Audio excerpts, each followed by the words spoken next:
홍수정의 유튜브 홍수정입니다. 겨드랑이에는 림파절이 있고 림파선을 통해서 림프의 흐름이 팔에서 몸으로, 몸에서 팔로 지나가요. 그리고 팔에서 몸으로, 몸에서 팔로 지나가는 신경들이 지나가는 통로도 돼요. 혈관, 림프절이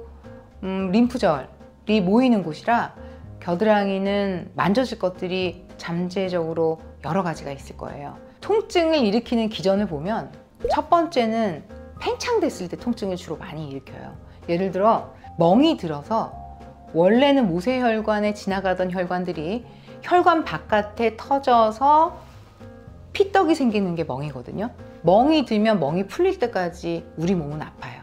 그것과 똑같이 매일매일 화장실을 가는데 화장실을 며칠 못 가서 숙변이 쌓이는 사람은 장이 오래된 변 때문에 팽창되면서 통증을 느껴서 배가 아프게 돼요. 그리고 유방이 생리 전에 우유 나오는 길을 준비하느라고 볼록볼록해지고 길을 닦으면 가슴이 아프게 돼요. 이 모든 것들이 팽창되면서 통증을 느끼게 돼요. 임파절도 마찬가지예요.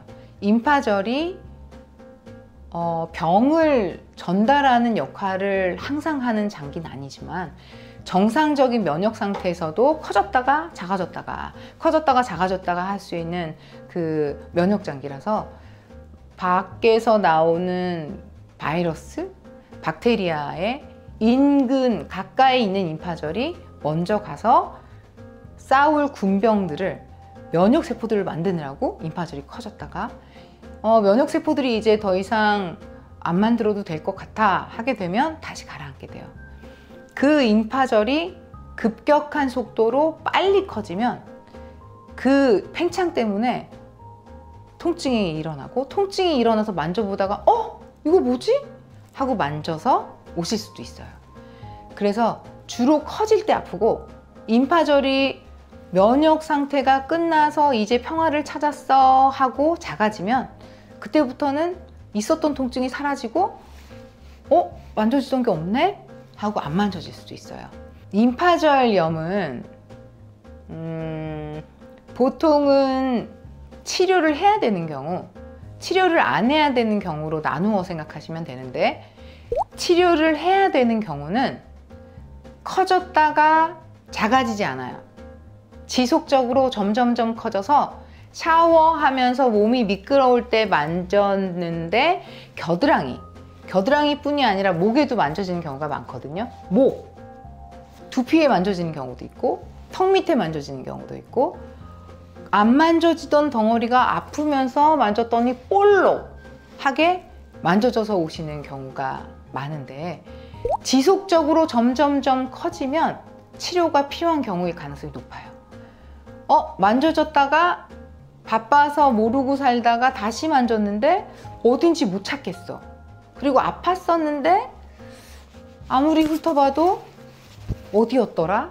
이런 경우는 그야말로 몸에 염증이 생겨서 걔 때문에 면역세포들을 만들려고 가까운 곳에 있는 임파절이 커졌다가 면역 상태가 다시 안정화되면서 임파절이 작아져서 더 이상 면역세포들을 만들 필요가 없을 상황을 의미해요. 즉, 자연스러운 면역 상태에서 커졌다가 작아졌다 하는 임파절염은 특별한 약물 치료가 필요 없어요. 단지 임파절이 급격하게 커질 때 통증이 너무 심하면 진통소염제로 통증을 좀 완화시키는 치료를 할 수 있어요.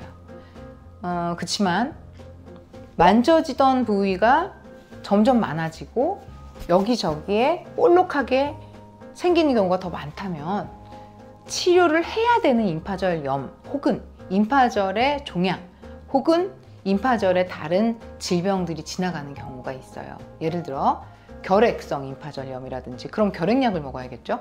그 다음에 임푸종, 그러면 임푸의 종양들을 치료하는 약물 치료를 해야 돼요. 그리고 다른 장기의 암이 임파의 네트워크를 통해서 지나가다가 한 곳에 암덩어리로 표현이 되는 경우가 있어요.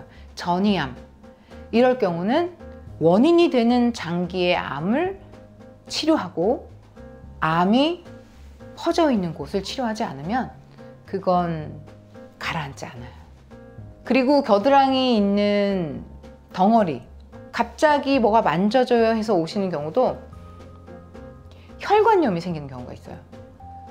몸에서 팔로 나가고 팔에서 몸통으로 오는 혈관들이 쭉 길쭉한데 어느 날 갑자기 기타줄처럼 뭐가 만져지고, 아파서 만져봤더니 만져지게 되거든요. 보통 안 아프면 사람이 손이 잘 안 가죠. 만져봤더니 기타줄처럼 뭐가 만져져? 그래서 오시는 경우가 있어요. 원인도 없이 이유도 없이 갑자기 얇았던 혈관은 만져지지 않는데 혈관 안에 염증이 생겨서 혈관이 뻣뻣해지게 되면 혈관이 꼭 납작하게 누워있다가 바싹 쓴 것처럼 탱탱해지면서 손끝에 피부 밑에 있는 혈관들이 기타줄처럼 만져져요. 그런 질병을 몬돌병이라고 하거든요. 그런 경우도 통증을 일으킬 수 있는데 대부분 90% 이상 6주 내지는 길게 3개월 이상 가는 경우는 없어요. 약물 치료를 반드시 해야 되진 않고 스스로 가라앉는 경우가 대부분인데 너무 아프면 통증 치료를 해주는 게 도움이 많이 되겠죠. 그리고 예를 들어 모공이라는 곳이 있는데 표피라는 곳도 있고 우리 몸의 가장 바깥을 이루는 포장지라고 생각하시면 되는데 그 부분에 어느 한 구멍이 막혔어요. 모공이든 모낭이든 털의 구멍이든 피부 구멍이든 어느 구멍이 막혔어요. 막히고 나서 안에가 점점 커지면서 팽창해요. 그리고 피지가 들어있을 수도 있지만 피지가 안 들어있을 수도 있는데 그런 표피낭이나 피지낭이나 모공이 막힌 상처 때문에 점점 커지면서 여기 왜 아프지? 쳐다보면 동그랗게 살색으로 올라와 있는 경우, 혹은 염증이 생겨서 빨갛게 붓고 아픈 게 보이면서 올라와 있는 경우, 표피낭, 피지낭, 혹은 빨개지면 감염까지 같이 있는 거예요. 그런 여러 가지 팽창의 원인들로 겨드랑이, 살이 모이는 부분, 살이 접히는 부분, 살이 닿는 부분들에 주로 많이 생기는 것들을 지금 말씀을 드린 거예요. 이런 여러 가지 원인 때문에 갑자기 아팠는데 알고 봤더니 뭔가를 발견하고 그걸 병원에서 의사랑 같이 진찰하고 상담하고 치료할 수 있게 되는 거죠. 제가 얘기한 모든 것들은 다 큰 병은 아니세요. 그래서 너무 걱정하지 마시고 정확한 진단이 뭔지를 이제 주치의하고 같이 상의해서 치료하시면 되죠.